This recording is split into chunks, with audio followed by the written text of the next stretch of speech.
Halo teman-teman, perkenalkan nama saya Intan Dewanto Yakob dengan NIM 2001 140072. Baik, di sini saya akan menjelaskan bagaimana cara menggunakan aplikasi SPSS 20 untuk melakukan uji normalitas, uji homogenitas, uji linearitas, dan uji T. Selamat menyaksikan. Baik, di sini kita akan melakukan uji normalitas. Tapi sebelumnya saya sudah menyiapkan data pada Excel. Lalu data pada Excel kita copy,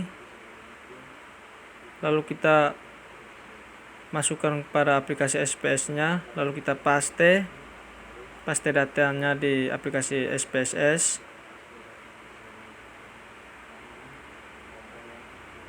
Kemudian kita klik tombol variabel new, lalu pada kolom desimalnya kita turunkan 0 semua. Kemudian pada kolom name kita bisa menggantinya dengan variabel X. Kemudian pada kolom yang kedua kita bisa menggantinya dengan variabel Y. Lalu pada labelnya, pada kolom yang pertama kita bisa menggunakan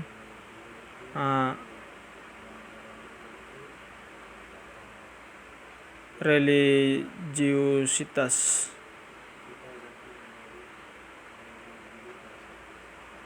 Terus pada kolom yang kedua kita bisa menggunakan agresivitas.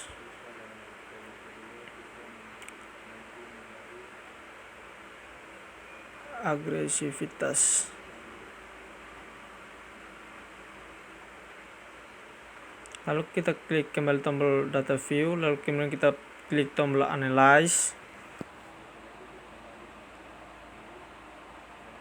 Lalu kita pilih regeneration. Lalu kita klik tombol linear. Lalu pada variabel X-nya kita masukkan pada independent rise. Kemudian variabel X-nya Y-nya kita masukkan pada dependent. Kemudian kita klik save. Kemudian kita pilih understand rise. Kemudian kita klik continue. Lalu kita klik OK. Baik, maka akan muncul hasil dari normalitasnya seperti ini. Teman-teman bisa melihat. Ini kita close saja.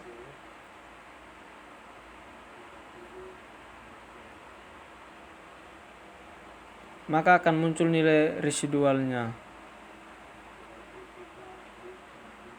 Kemudian kita kembali lagi ke analyze. Lalu kita klik non parametric test. Kemudian kita pilih legation dialog. Kemudian kita bisa memilih one sample KS-nya. Lalu kita masukkan understand rise-nya pada kolom test variable list.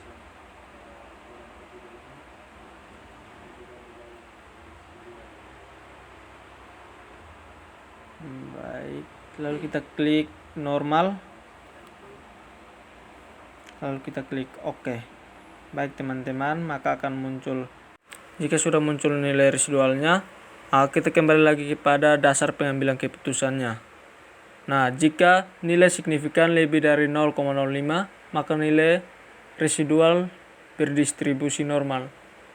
Jika signifikan kurang dari 0,05, maka nilai residualnya ditolak. Sekarang kita masuk pada uji homogenitas. Sebelumnya saya sudah menyiapkan datanya di Microsoft Excel. Kemudian pada hasil belajar dan kelas kita paste saja. Kita copy saja. Kemudian kita masukkannya ke aplikasi SPSS-nya, lalu kita paste. Kemudian kita klik variabel view. Lalu pada kolom nama, kita bisa mengubahnya dengan hasil. Lalu pada kolom yang kedua kita bisa menggunakan kelas.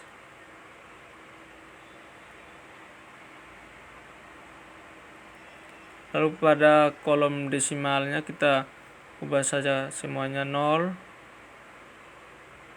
Lalu pada tabel label kolom yang pertama kita masukkan hasil belajar. Lalu pada kolom yang kedua kita masukkan kelas. Lalu pada kolom values, pada kolom yang down kita masukkan di volume-nya, kita masukkan 1, kemudian labelnya kita masukkan hasil.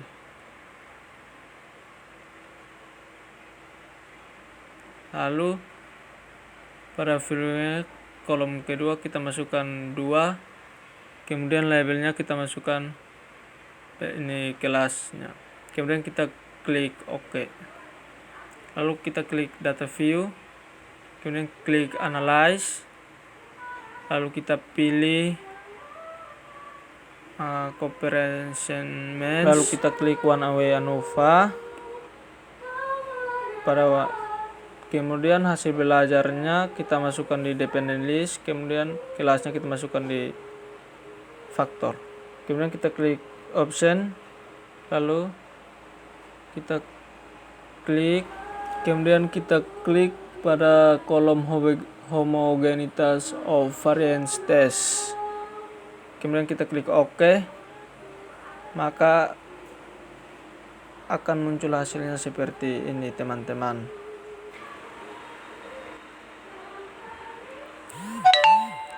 Lalu kita kembali lagi ke dasar pengambilan keputusannya.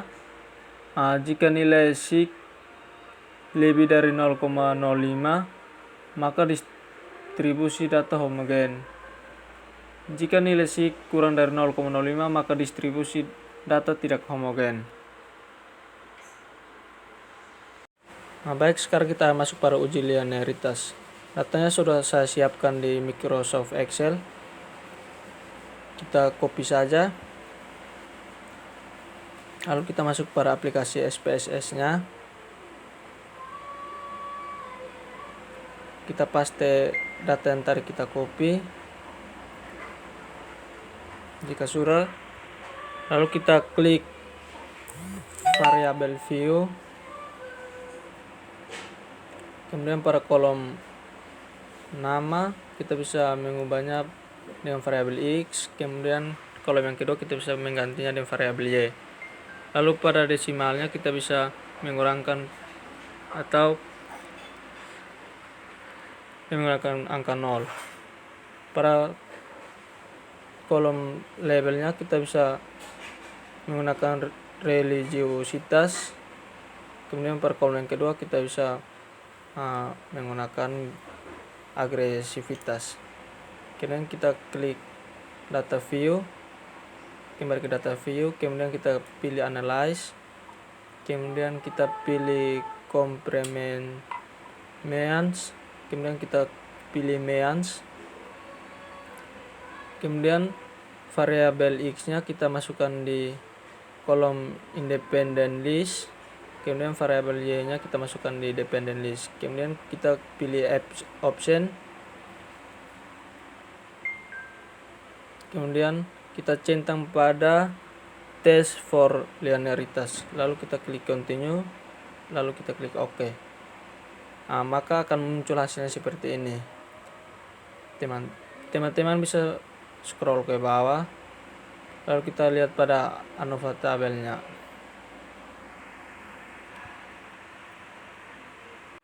Baik teman-teman, sekarang kita masuk pada uji T. Teman-teman bisa melihat para pengambilan keputusannya. Jika nilai signifikan kurang dari 0,05 menunjukkan adanya perbedaan yang signifikan antara variabel awal dengan variabel akhir. Ini menunjukkan terdapat pengaruh yang bermakna terhadap perbedaan perlakuan yang diberikan pada masing-masing variabel. Kemudian jika nilai signifikan lebih dari 0,05 menunjukkan tidak terdapat perbedaan yang signifikan antara variabel awal dengan variabel akhir. Ini menunjukkan tidak terdapat pengaruh yang bermakna terhadap perbedaan perlakuan yang diberikan pada masing-masing variabel. Baik teman-teman, di sini saya sudah menyiapkan datanya pada Microsoft Excel. Datanya kita copy saja.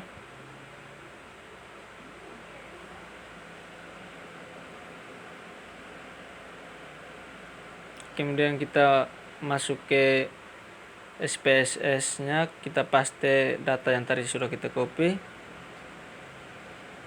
Lalu kita klik variabel view-nya. Namanya kita bisa mengganti namanya pada kolom pertama kita menggantinya dengan pre. Kemudian pada kolom yang kedua pada kolom yang pertama kita menggantinya dengan pre.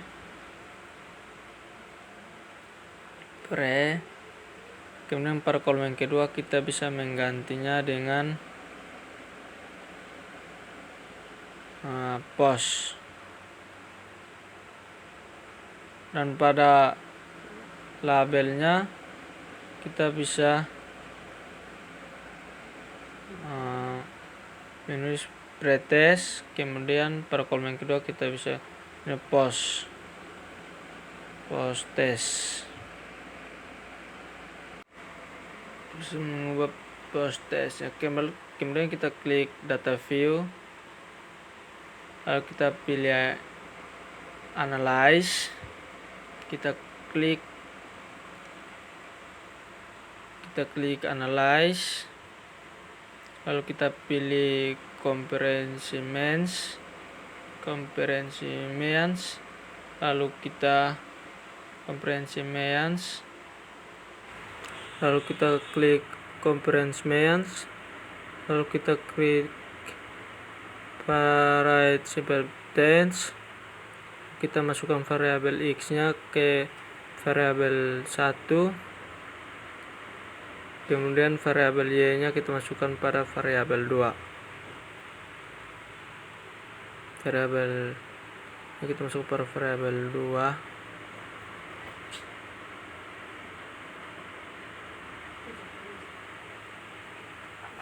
Lalu kita klik OK.